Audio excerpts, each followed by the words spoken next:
Shalom. All praises, honor, and glorification unto our mighty, marvelous, and wonderful power. Call Halaimla Allahayanawa Yahweh Bahashim, Yahweh Shai Bahashim, Rakakwadash. Double honors unto the elders and apostles of Great Millstone, whom rule well, and who are great examples to our younger brethren, and also whom I have learned this truth from, through the spirit and power of Yahweh, Bahashim Yahweh Shai. Salutations as well as health and wellness unto you sincere brethren and sincere sisters out there. This is your brother Allah coming to you with another lesson. And the title of this lesson will be, You Women Are In for a Rude Awakening. And this lesson is driven by a clip that I ran across, but ultimately by the spirit of Yahweh, Bahashim Yahweh Shai. So what I'm going to do is I'm going to play this clip and then get these scriptures that you see on the screen and then close out. So Lord willing, the elect of Yahweh Bahashim Yahweh Shai be edified. And the water Yahweh Bahashim Yahweh Shai for putting that spirit upon me to do this lesson. Let's get into it.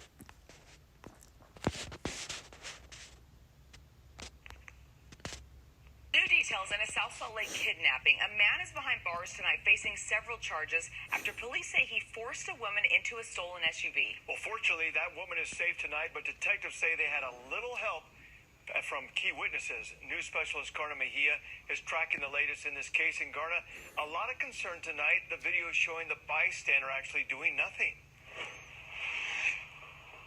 Yeah, that's right, Dan, and good evening.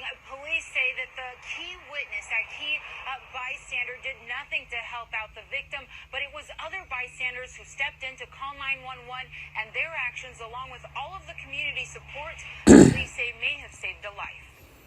The Salt Lake Valley woke up today to an Amber Alert. All South Salt Lake police had to work with was this surveillance video from a gas station on 310 East and 3300 South. It's very dramatic, and if you see that, what would you think? Last night, police got a call. A woman, possibly a teenager, was kidnapped. Couple witnesses reported hearing her yell, "Help, please help me." That's when this man enters the picture, chasing after her. As she crawls under a bystander's truck, he drags her out. Was taken from underneath the vehicle. She was hoisted up over onto a shoulder. She was kicking, crying for help, asking for help, and she was pushed back into a vehicle. Yet police suspect the bystander did nothing to help. We had a hard time trying to locate the people that were there.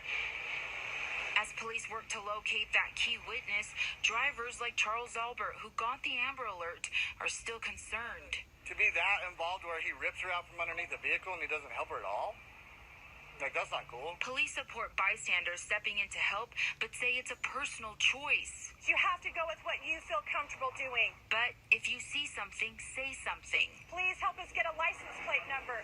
Please help us get a good description of the suspects or the victim. Yet police say they had a lot of community support. We even had family members calling in to identify who the perpetrator was in that video. Including the detectives who ID'd 22-year-old Carl Gravitt as a suspect. Police say finding the 35-year-old victim alive was a community effort. We have somebody in custody that is violent, that took somebody against their will, is in custody because of the support of the media, the support of the community. Right, so you see it, and ultimately what you're seeing is the fulfillment of prophecy, Hard times awaits you women,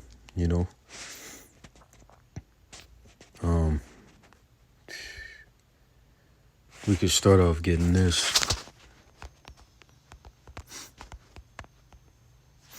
This is the book of Matthew, the 24th chapter, and verse 12. And it reads, "And because iniquity shall abound, the love of many shall wax cold." And that's a visual example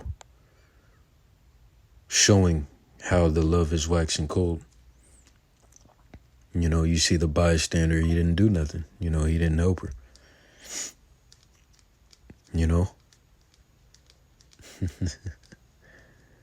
Just stood there watching, you know. That's that coldness that's coming upon the earth. You see? But yeah, man, you women are in for a rude awakening. And there were multiple bystanders out there, you know.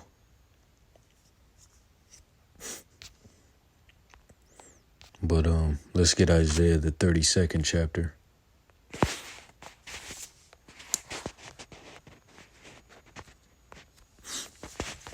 Verse 9, and it reads, Rise up, ye women that are at ease. Hear my voice, ye careless daughters. Give ear unto my speech. And quick point, notice how she's walking outside at nighttime.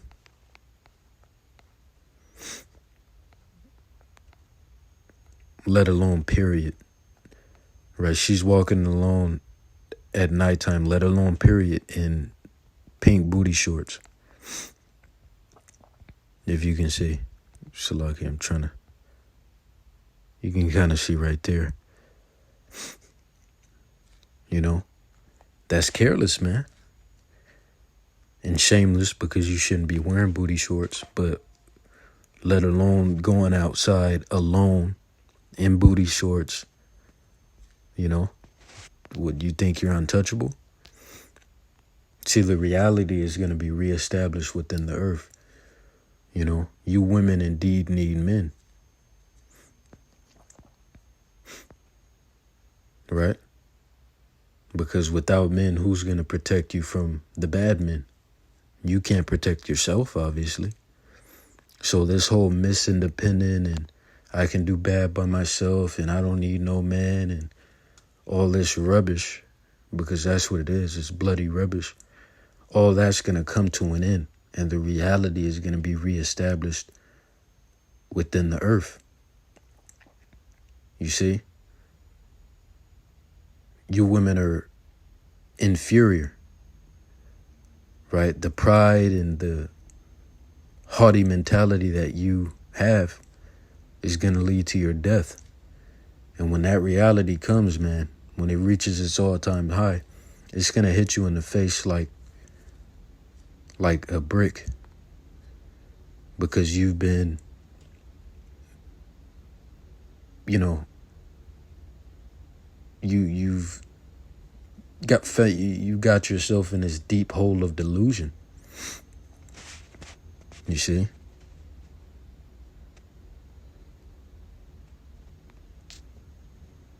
Right? You got yourself in this deep hole of delusion. Verse 10, Many days and years shall ye be troubled, ye careless women, for the vintage shall fail, the gathering shall not come. Tremble, ye women that are at ease, be troubled, ye careless ones, strip you and make you bare, and gird sackcloth upon your loins. Right?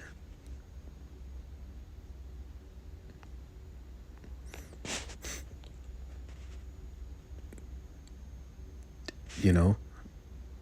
It's nothing for you women to get snatched up. You shouldn't even be outside really alone, period. And then you shouldn't be outside alone at night or at night, period. And you shouldn't be wearing fucking booty shorts, period, let alone outside by yourself at night. You're asking for trouble. You know, but and this is now. Imagine when, you know, lawlessness is 100%. Imagine when there's no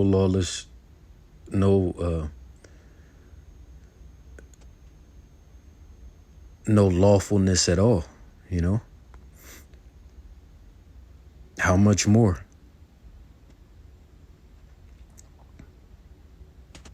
And the answer is much more.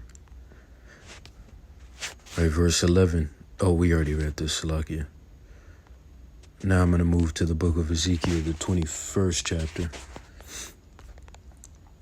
Starting at verse 8. And it reads, Again, the word of the Lord came unto me, saying, Son of man, prophesy and say, thus saith the Lord. Say, sword is sharpened and also furbished. And that sword is ultimately, or overall, you can say, the judgment that the Lord has awaiting,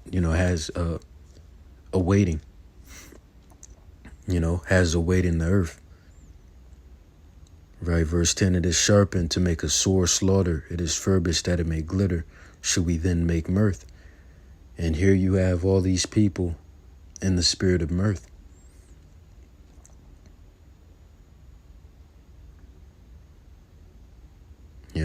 Blind. It contemneth the rod of my son as every tree.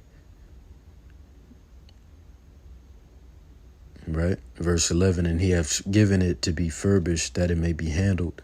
This sword is sharpened, and it is furbished to give it into the hand of the slayer, which the slayer is Esau. And this sword is talking about Jacob's trouble here. But, overall, it's the judgment that the Lord has awaiting the earth. Right? And proving that it, showing you that it's talking about Jacob's trouble. Verse 12, cry and howl, son of man, for it shall be upon my people. Who's the Lord's people? The nation of Israel. You so-called Negroes, Latinos, and Native American Indians. Right? It shall be upon all the princes of Israel. Terrors by reason of the sword shall be upon my people. Smite therefore upon thy thigh. But once again, it's overall the judgment that the Lord has awaiting the earth. Right? Famine, pestilence, tribulation, cannibalism, women being ravished, the judgment that the Lord has, man. And since I said that ravish, taken by force, she was just taken by force, And if it wasn't for the law, who knows where she would have been, Would have never been saw again.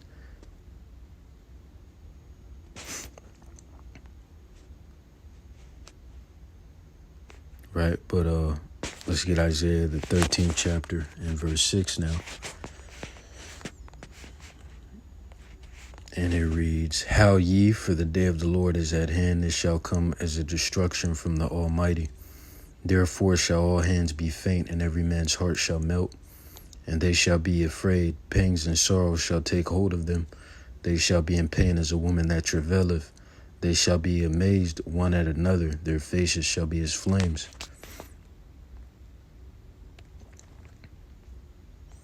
Verse 9, behold, the day of the Lord cometh, cruel both with wrath and fierce anger, to lay the land desolate, and he shall destroy the sinners thereof out of it. For the stars of the heaven and the constellations thereof shall not give their light. The sun shall be darkened in his going forth, and the moon shall not cause their light to shine. And I will punish the world for their iniquity, Salakia, and I will punish the world for their evil, and the wicked for their iniquity. And I will cause the arrogancy of the proud to cease, and will lay low the haughtiness of the terrible. Right, let me jump down to verse 13. Therefore I will shake the heavens, and the earth shall remove out of her place, and the wrath of the Lord of hosts, and in the day of his fierce anger. And it shall be as chased roe, and as the sheep that no man taketh up. Salakia, and as a sheep that no man taketh up. They shall everyone turn to his own people, and flee everyone into his own land. Right, that division within the midst of Babylon. Verse 15, everyone that is found shall be thrust through, and everyone that is joined unto them shall fall by the sword, referring to those that are joined unto Babylon the Great. Right, spiritually, vibrationally, in regards to customs and the way in which they operate. Right, those that are conformed, right, to Babylon the Great are going to die with Babylon the Great. Verse 16, their children also shall be dashed to pieces before their eyes. Their houses shall be spoiled, and their wives ravished. You can go ahead and look that word up yourself. Right, moving on to Jeremiah, the 30th chapter, verse 7. And it reads, alas, for that day is great, so that none is like it. It is even the time of Jacob's trouble, but he, being the elect, shall be saved out of it. Right? The elect is that he, which the elect consists of the 144,000, which are all men, and then the rest of the elect, men, women, and children. Right? And see, Jacob's trouble is directed and pertains to Jacob being the nation of Israel, but it's going to affect everyone. You see?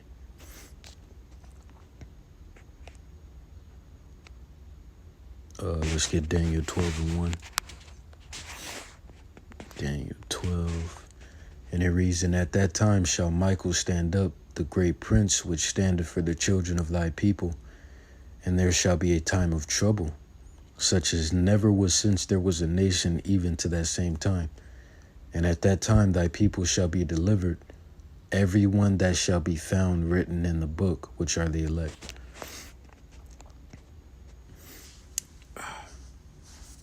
Right. Let me go ahead and move to Matthew, the 24th chapter, starting at verse 7. And it reads, for nation shall rise against nation, and kingdom against kingdom. And there shall be famines and pestilences and earthquakes in diverse places. Verse 8, all these are the beginning of sorrows. And that leads me to, okay, we get 2nd Esdras 8 and 50.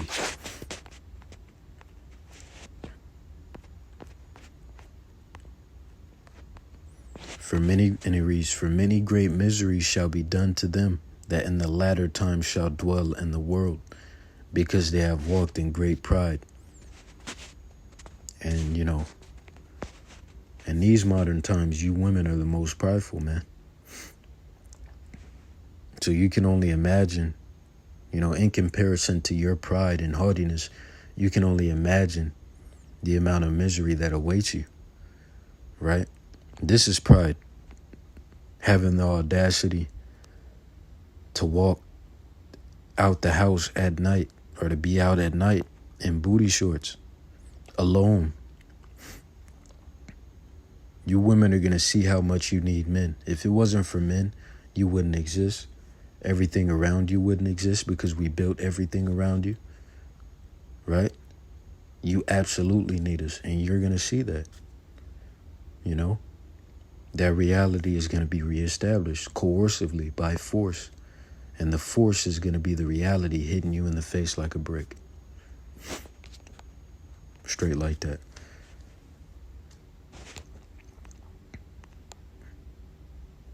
Right. Let's get 2nd Esdras 15, starting at verse 5. And it reads, behold, saith the Lord, I will bring plagues upon the world, the sword, famine, death, and destruction. Why? For wickedness have exceedingly polluted the whole earth, and their hurtful works are fulfilled. Let's jump to the 16th chapter. Right, verse 18. The beginning of sorrows and great mournings, the beginning of famine and great death, the beginning of wars, right, civil wars, race wars. And the powers shall stand in fear, the beginning of evils. What shall I do when these evils shall come? And the ultimate war being World War III. Verse 19, behold, famine and plague, tribulation and anguish are sent as scourges for amendment, right? Amendment being change. But for all these things they shall not turn from their wickedness, nor be always mindful of the scourges. Behold, victuals shall be so good cheap upon earth that they shall think themselves to be in good case. And even then shall evils grow upon earth, sword, famine, and great confusion. For many of them that dwell upon earth shall perish of famine, and the other that escape the hunger shall the sword destroy. Right? And the dead shall be cast out as dung, which is caca, right? Shit. And there shall be no man to comfort them, for the earth shall be wasted, and the city shall be cast down. There shall be no man left to till the earth and to sow it. The trees shall give fruit, and who shall gather them? The grapes shall ripen, and who shall tread them? For all places shall be desolate of men. so that one man shall desire to see another and to hear his voice, right? Solitude is going to be at an all-time high. For of a city there shall be 10 left, and 2 of the field, which shall hide themselves in the thick groves and in the clefts of the rocks. As in an orchard of olives, upon every tree there are left 3 or 4 olives, or as when a vineyard is gathered, there are left some clusters of them that diligently seek through the vineyard. Even so in those days there shall be 3 or 4 left by them that search their houses with the sword. Right, martial law. And, these people, right, invading one another, as the scriptures say. Verse 32, and the earth shall be laid waste, and the fields thereof shall wax old, and her ways and all her paths shall grow full of thorns, because no man shall travel therethrough. Right, look at this. The virgins shall mourn, having no bridegrooms. The women shall mourn, having no husbands. Right? Their daughters shall mourn, having no helpers. Right, let's get Isaiah 32nd chapter.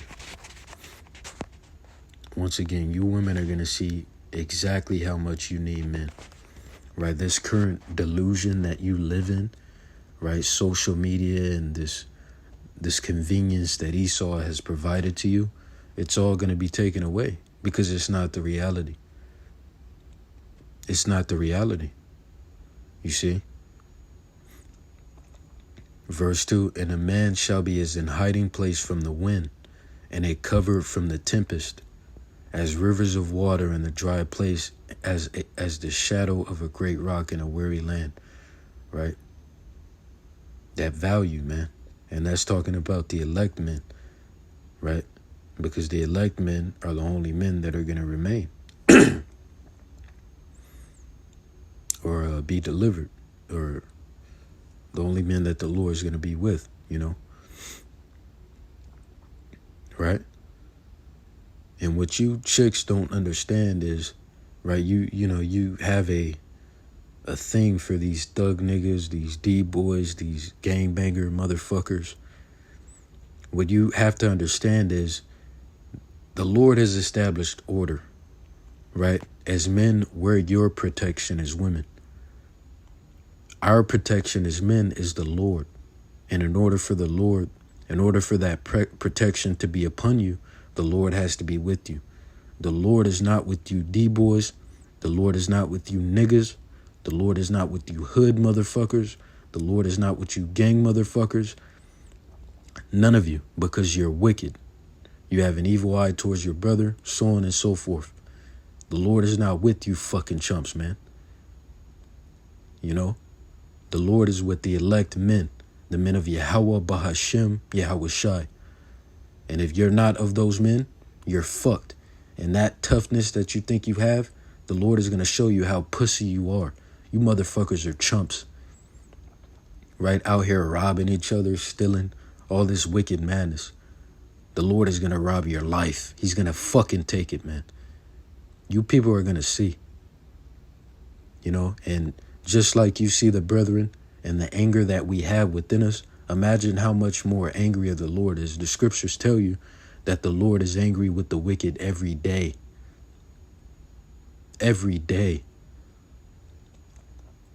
So when the Lord gets to executing judgment and zapping you motherfuckers, man, that's what we're waiting for.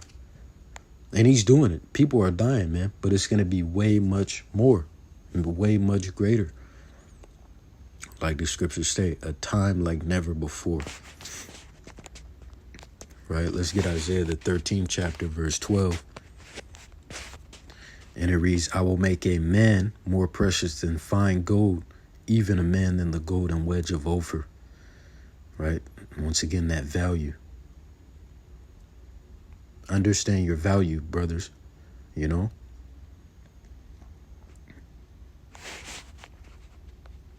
And once again, that's talking about the elect men. So lastly, I'm going to end it off with this. Isaiah 4:1. And it reads, and in that day, 7 women shall take hold of one man. We know 7 is a number of completion. So it's, it's talking about, a number of complete women for that particular man. It could be 7, it could be 17, it could be 70. Saying, we will eat our own bread and wear our own apparel. Only let us be called by thy name to take away our reproach. You see the difference? Right? There's going to be a difference in mentality in regards to you women. Right? What do they say now? Right? They want you to buy them all this shit. And it's beyond provision. It's beyond our role as men being to provide. It's beyond that. These bitches want you to buy them fucking everything. Right? Provision is founded upon necessity. That's the core of it. So all these wants, you want a fucking $100,000 car, you want to live in $1 million house, you want to go on trips all the time, your nails done and fake ass hair, all that bullshit. That's beyond provision. What do the scriptures tell you? Food, raiment, right? Exodus 21:10. If he take him another wife, here's the point. Her food, her raiment, and her duty of marriage shall not be diminished. Right? Food and clothing and shelter. You see? Protection, things of that sort. All this other, it's beyond it's beyond provision, man. It's really service. Let me calm down. These chicks want you to serve them. And you be a fool to do so. Right? You pussy motherfuckers out there, the Lord is going to kill you too. Our purpose is to serve the Lord. To hell with these women. Right? Their purpose is to serve us. So, you dudes out there still in that weak, as they call it, beta male? Which is just weak. A male is a male, right? All these different categories, all this, this new stuff. But, yeah, you lads out there with that weak mentality, you better wake up, man. You better wake up. Once again, Isaiah 4:1, and in that day 7 women shall take hold of one man, saying, we will eat our own bread and wear our own apparel. Only let us be called by thy name to take away our reproach. And to be called by a man's name as a woman means for you to be that man's wife. And that's all these women are going to be worried about. They're going to want to be under you and be your wife. Which is how it should be. So with that, Lord willing, you were edified. Once again and forever, all praises, honor, and glorification unto our mighty, marvelous, fantastic, merciful, yet wrathful. Don't get it twisted. But no, on a serious note, all praises, honor, and glorification unto our power. Call Halaim La Alahayin Awa Yahweh Bashim Yahushai Bashim Rakakwadash. And see you in the next lesson, Lord willing. Shalom. On to the next one.